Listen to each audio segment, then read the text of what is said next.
గౌరవనీయులు ఈ కరీంనగర్ బిడ్డ స్థానిక సంస్థల్లో ఒక కార్పొరేటర్ గా కౌన్సిలర్ గా ఉండి కేంద్ర మంత్రిగా ఈ రోజు మన ముందుకు వచ్చేసిన గౌరవనీయులు బండి సంజయ్ గారికి మరొక కరీంనగర్ బిడ్డ స్థానిక సంస్థల నుంచి ఇప్పటివరకు కూడా రాష్ట్ర మంత్రిగా వచ్చిన గౌరవనీయులు పొన్నం ప్రభాకర్ గారికి గౌరవనీయులు మా సోదరుడు పట్టణాభివృద్ధి గౌరవనీయులు మా సోదరుడు హౌసింగ్ మినిస్టర్ గారైన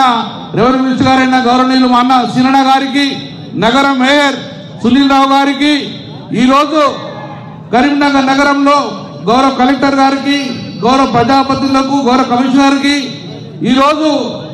చాలా గర్వంగా చెప్పుకుంటా నేను మొదటిసారి ఎమ్మెల్యే అయిన తర్వాత రెండోసారి ఈ ప్రాంతంలో నా చేతులతోటే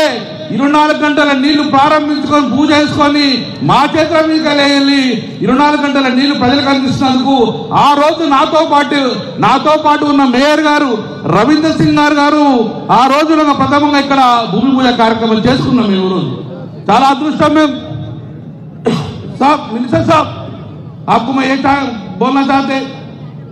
जब पहली बार मैं यहाँ म्यूनसिपल का कॉर्पोरेटर हूँ तो I know very well about the contamination तो पब्लिक का डिसीज आने में 90% ये पोल्यूटेड वाटर से होता है I am engineer basically I am engineer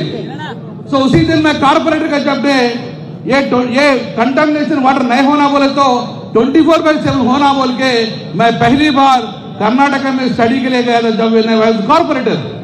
Karnataka में धारवाड़ में देखा था 24/7 क्या होता है डेली वाटर क्या होता है उसके बाद में वर्ल्ड बैंक WSP बुलाया तो हम बैंकॉक भी गए था on behalf of the WSP तो वर्ल्ड बैंक भी कंटेमिनेशन के लिए बैंकॉक भी मीटिंग गया था बाद में नागपुर भी गया था तो उसी दिन हम बोला था एक ही बार अगर करीमनगर में होना है तो साउथ इंडिया में पहली बार करना है डेली वाटर करना है डेली वाटर करने के बाद भी 24/7 करना है बोल के उसी दिन मैं चाहा था कभी भी मैं एमएलए बनने के बाद ये कर दूं बोल के सोचा था एमएलए बन गया एमएलए बनने के बाद उसी दिन केसीआर साहब से केटीआर से बात करे तो करीमनगर में 24/7 उस दिन स्टार्ट करा था अभी ये करीमनगर म्यूनसिपालिटी दो स्टेट्स तेलंगाना और आंध्र प्रदेश दोनों में पहली 24/7 जो हो रहा कहा बोले तो वो करीमनगर में है करीमनगर हो रहा है ఇది కరీంనగర్ ప్రజల గర్వకారణం ఆ రోజు డెవలప్ చేసినాం కరీంనగర్ లో 24/7 రావాలి ఏమిటి 24/7 రోజు ప్రతిరోజు నీళ్ళు ఇస్తాం అది కరీంనగర్ లో ప్రతిరోజు నీళ్ళు ఇస్తాం కానీ 24 గంటల నీళ్లు ప్రజలకు ఎప్పుడు ట్యాప్ ఇస్తే అప్పుడు నీళ్లు రావాలంటే అది పైలట్ ప్రాజెక్ట్ గా కరీంనగర్ లో ఆ రోజు స్టార్ట్ చేయడం జరిగింది అంటే ఒకసారి పైపుల నీళ్లు ఉన్న తర్వాత కంటామినేషన్ కలుషితం ఎప్పుడైతే అంటే ఆ పైపులలో హోల్ ఉంటే నీళ్లు కలుషితం అవుతాయి తద్వారా డెంగ్యూ లాంటి జనాలు వస్తాయి కాబట్టి అసలు నీళ్ళే కలుషితం రాకూడదంటే ఆ పైపులలో 24 గంటల నీళ్లు ఉండాలి అదే 24/7 ఈరోజు స్టార్ట్ చేయడం జరిగింది ఇది నేను ఒకటి ఈ 25/7 వల్ల ప్రజల ఆరోగ్యాలు మెరుగుపడతాయి ప్రజల నీళ్లు కలుషితం కాకూడదు అని ఉద్దేశంతో ఆలోచిస్తున్నాం అందుకే ఒక తల్లి ఎప్పుడు నల్లా వస్తానని వేడేస్తూ ఉంటది దాని బిడ్డను కూడా స్కూల్ పోకుండా నల్ల ఎప్పుడొస్తుందో నీళ్లు పట్టు ఉంటుంది కానీ ఈ రోజు ఏ రోజు రాత్రి చూడంగా ట్యాప్ ఓపెన్ చేస్తే ఈ రోజు నీళ్ళు వచ్చే అవకాశం ప్రపంచ కరీంనగర్ లో ఈ తెలుగు 2 రాష్ట్రాలలో మొట్టమొదటిసారిగా 24 గంటల నీళ్లు ఇచ్చిన చరిత్ర ఈ రోజు కరీంనగర్ నగరానికి వస్తాయి కాబట్టి అది మా చేతిలో ప్రారంభించుకొని మా చేతిలో పూజ చేసుకొని మా చేతిలో ప్రారంభించేందుకు నిజంగా నేను చాలా అదృష్టవంతంగా భావిస్తున్నాను सर आपको ये मैं रिप्रेजेंट करूं सब ये पहली बार ये पायलट प्रोजेक्ट हो रहा है मैं आपको ये बोलना चाहता हूँ ये पूरा शहर में करने के लिए 300 करोड़ सर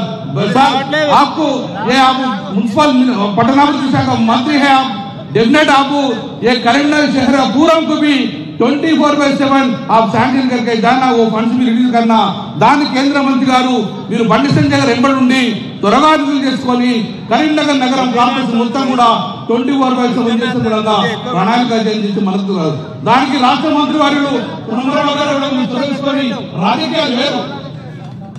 రాజకీయ మంత్రులు శాస్త్రం కాదు కానీ ప్రజలకు చిరస్థాయిగా డెవలప్మెంట్ చేసే అవకాశం కలిగింది కాబట్టి ఆ తెలంగాణ డెవలప్మెంట్ కాబట్టి దాన్ని మీరు చొరవ చూసుకోవాలని చెప్పి అలాగే మీరు ఈ యొక్క కరీంనగర్ నగరం యొక్క 24/7 చేస్తాను కూడా రాష్ట్ర కేంద్ర ప్రభుత్వం కోరుకుంటున్నారు. రెండోది సౌత్ ఇండియాలో ఫస్ట్ టైం ఒక కేబుల్ బ్రిడ్జ్ మానిటరింగ్ స్టార్ట్ చేశాను. అది తర్వాత సెకండ్ దిగ్గుంటం అయిపోయింది కాబట్టి నేను రిక్వెస్ట్ చేసిన రాష్ట్ర ప్రభుత్వం కేంద్ర ప్రభుత్వానికి దాన్ని కంప్లీట్ చేయండి. గుజరాత్ లో ఎలాగైతే సబర్మతి కంప్లీట్ చేస్తున్నామో రేవంత్ రెడ్డి గారు ముఖ్యమంత్రి గారు ఎలాగైతే మూసిపాయి చేస్తున్నారో ఇది ఆల్రెడీ కరీంనగర్ లో మానేరు వరకు స్టార్ట్ అయింది కాబట్టి దాన్ని కంప్లీట్ చేసే బాధ్యతంగా కేంద్ర రాష్ట్ర ప్రభుత్వం తీసుకోవాలని చెప్పి నేను మీ అందూరంగా డెవలప్మెంట్